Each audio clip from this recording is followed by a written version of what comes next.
This is Time Warner Cable's Local Edition. My name is Brad Pomerance, and we are joined today by Jerome Horton.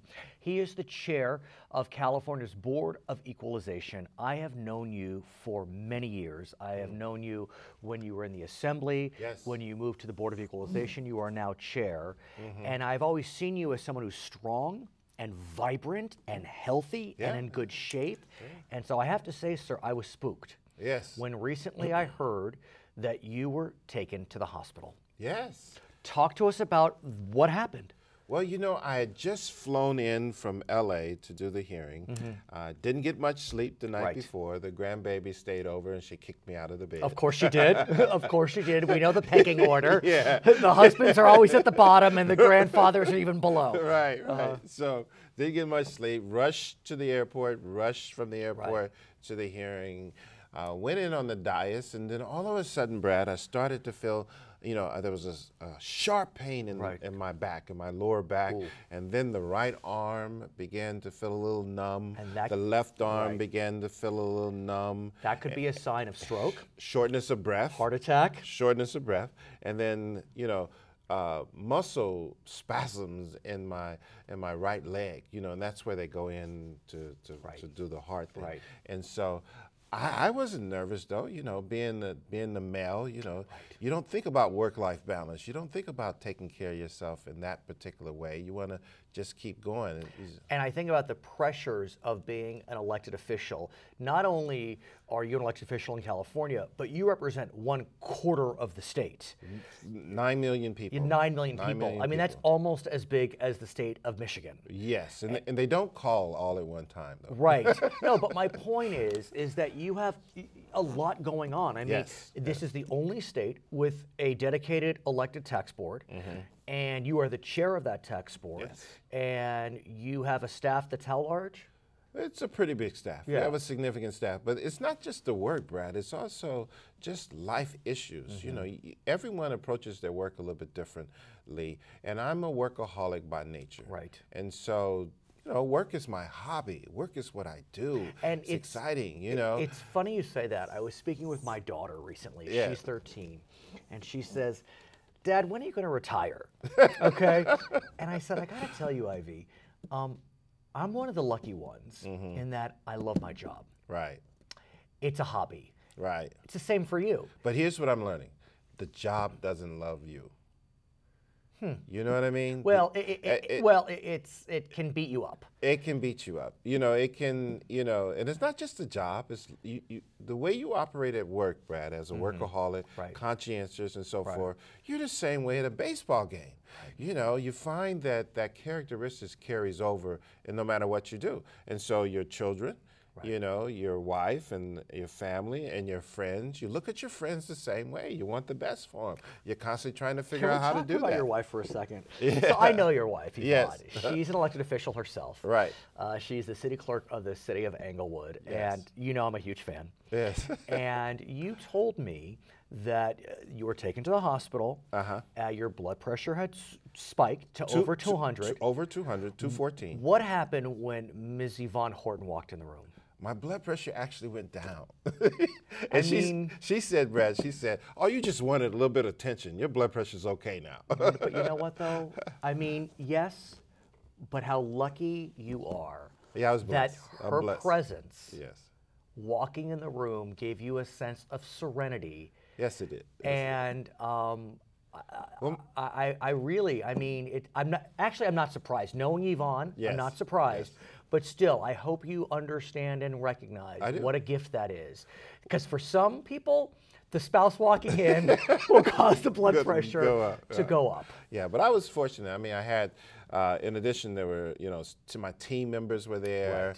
Was Juan there? Juan was in LA, but in fact, they were the ones that called the ambulance, and then they rushed me off to the hospital. The hospital conducted, Mercy Hospital in the city of Sacramento did a fabulous job. They conducted stress tests, you know, EKGs, all of it, blood tests, and so forth and so on. And, you know, they finally concluded that the heart was okay, but the stress, the anxiety, fatigueness and all of that had caused the heart and the nervous system to just say, slow down. But here's the question. You're not overweight. No. So there's not an obvious, like, I need to lose weight. That can help. No, I could lose a little weight. But you know what I'm saying. Yeah. What do? Your body has told you something. It told you something. What are you going to tell it back? Well, I think you have to respect the signs that, when your body tells you something, you have to respond. We have a tendency to revert back to our old habits. So I'm in the process of changing my habits. I'm learning a lot about what foods I should eat. Are you a bad eater? I mean, because again, you appear slender. Well, you can be slender, you can eat food, but it could be high in cholesterol and have all these other things going on. So I'm eating the fruit. I'm drinking the water. Do you have a chance? But most of all, Brad, I'm walking the dog. I was going to ask you, do you and Yvonne have a chance? I'm taking it easy. I'm enjoying, my grandbaby and plays and stuff like that. Are you able to get on a stationary bike to walk around Sacramento, walk around Englewood, walk around Los Angeles? I haven't done that, but I'm looking forward to that 30 minutes a day. Right. To begin to exercise 30 minutes a day and so forth.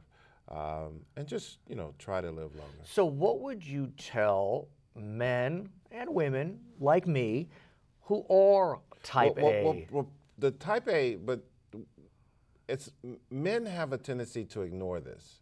We have a tendency to associate work-life balance type issues with our manhood. Right. That it's somehow inappropriate for men to look at balancing their lives. They're supposed to be the breadwinner. They're supposed to go out there and fight the lions and so forth. Simply not true.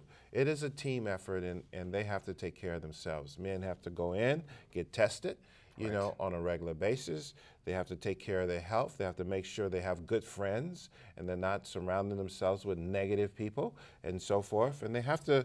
How do you do that in politics? Well, in politics, you just don't engage the negative people. They're in your circle. You're sort of involved with them, and you try. You're a problem solver. That's what we do. We try to solve problems. But still, politics is filled with lions. Filled with lions. And tigers and bears. Tigers and bears, and and some of them are a little incompetent, and that makes it even worse. Right. But, you get used to it. The politics is not the issue. The work we do is not the issue. It's the attitude we have. It is the workaholic So it's interesting that you're willing to kind of look inward, because it's very easy to look outward and say it's his fault, it's her fault, it's my job's fault. But you're really being introspective about this. This is all about the way I look at the world. So how do you look at the next few years? I'm excited about the next 2 years in California, and particularly we're anticipating a 3% growth. Our economy has surpassed Brazil, Italy, and Russia. Okay, we're now the 7th largest economy in the world. Wow. So we're doing well, and a lot of good work is coming out of the Board of Equalization, and we're excited about that. And so, life is good. I'm so glad to see that you are healthy. I will say, when I saw that article, I got very spooked. Thank you. Because it just shows that, life is precious, and at any moment, you just don't know. Thank God that you know now what you need to do, and I just send you and Yvonne all the love I can. His name is Jerome Horton. He is the chair of California's Board of Equalization. My name is Brad Pomerance.